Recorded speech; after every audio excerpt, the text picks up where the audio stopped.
Corona के नए case सामने आए हैं। ये अब तक के एक दिन में आने वाले सर्वाधिक कोरोना के केस हैं। 90,584 लोग डिस्चार्ज भी हुए हैं, वहीं 839 लोगों की मौत हुई है। अब आपको बता देते हैं देश का अब तक का कोरोना अपडेट। भारत में कुल कोरोना के मामले 1 करोड़ 33 लाख को पार कर गए हैं। कोरोना से 1 करोड़ 20 लाख से अधिक लोग संक्रमित होकर ठीक भी हुए हैं। एक्टिव केसों का आंकड़ा अब देश में 11 लाख को पार कर गया है। वहीं कोरोना के कारण 1,69,000 से अधिक लोगों की जान जा चुकी है। टीकाकरण का आंकड़ा देश में 10 करोड़ 15 लाख से अधिक हो चुका है। भारत में पिछले कुछ दिनों में लगातार 30,000 से अधिक केस रिपोर्ट हुए थे। 8 अप्रैल को 1,26,000 से अधिक, वहीं 7 अप्रैल को 1,15,000 से अधिक कोविड के केस दर्ज किए गए थे। 6 अप्रैल को 96,000 प्लस कोरोना का आंकड़ा सामने आया था। वहीं 5 अप्रैल को 1,03,000 से अधिक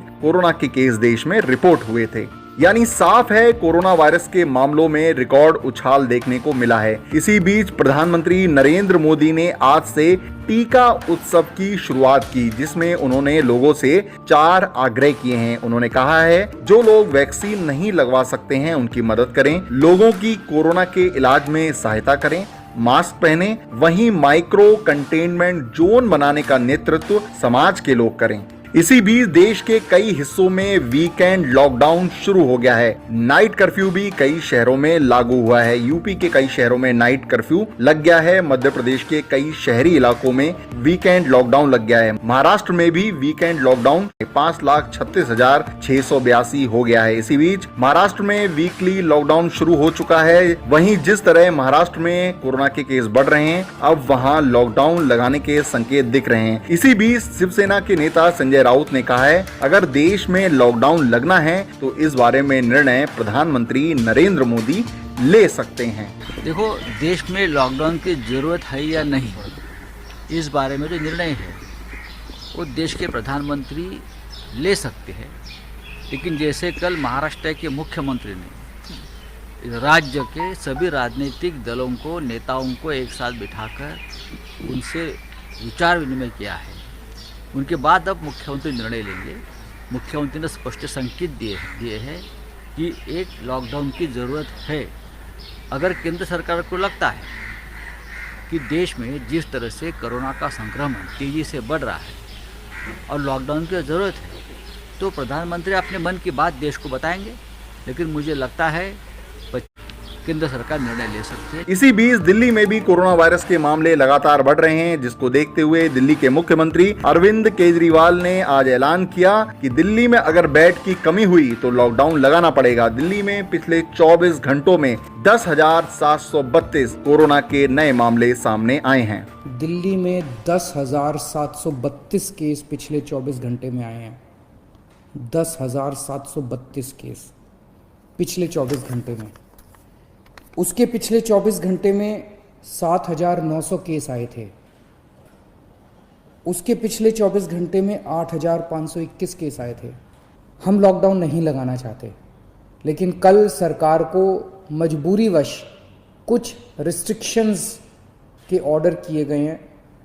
जैसे बसों में अब 50% लोग बैठ सकेंगे, मेट्रो में 50% की ऑक्यूपेंसी हो सकती है, बार्स रेस्टोरेंट्स के अंदर 50% की। इस तरह से कुछ कई सारे रिस्ट्रिक्शंस कल लगाए गए हैं।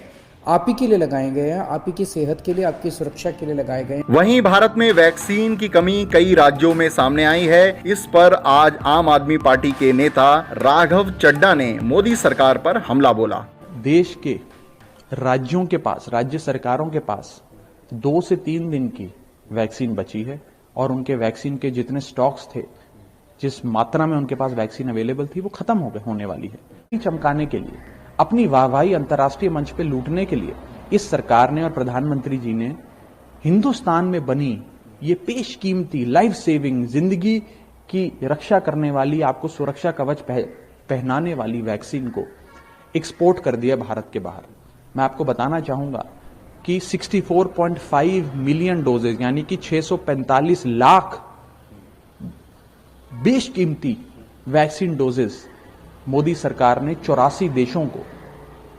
बाहर भेजनी है, एक्सपोर्ट करनी है। अब जाते जाते बात कर लेते हैं कोरोना वायरस से जुड़ी कुछ और अहम खबरों की। भारत में अक्टूबर तक कोरोना वायरस के 5 और वैक्सीन आ जाएंगे। वहीं स्पुतनिक वी वैक्सीन को अगले कुछ दिनों में इमरजेंसी उपयोग की मंजूरी मिल सकती है। ये जानकारी समाचार एजेंसी ANI के हवाले से आई है। अब कौन से वैक्सीन आने वाले हैं तो ये हम आपको बता देते हैं। इनमें शामिल हैं स्पुतनिक वी वैक्सीन, इसका भारत में करार डॉक्टर रेड्डी लैब से है। जॉनसन एंड जॉनसन वैक्सीन, इसका बायोलॉजिकल ई से भारत में करार है। नोवावैक्स वैक्सीन, इसका भारत में सीरम इंस्टीट्यूट ऑफ इंडिया से अनुबंध है। इसके अलावा जाइडस कैडिला का वैक्सीन और भारत बायोटेक का इंट्रानेशनल वैक्सीन आने वाला है। इस समय भारत में कोवैक्सीन और कोविशील्ड वैक्सीन का उपयोग हो रहा है। अगर आपने अभी तक जो की खबर नाउ को सब्सक्राइब नहीं किया है तो अभी सब्सक्राइब कीजिए और ताज़ा तरीन खबरों की जानकारी के लिए www.jkhabarnow.com पर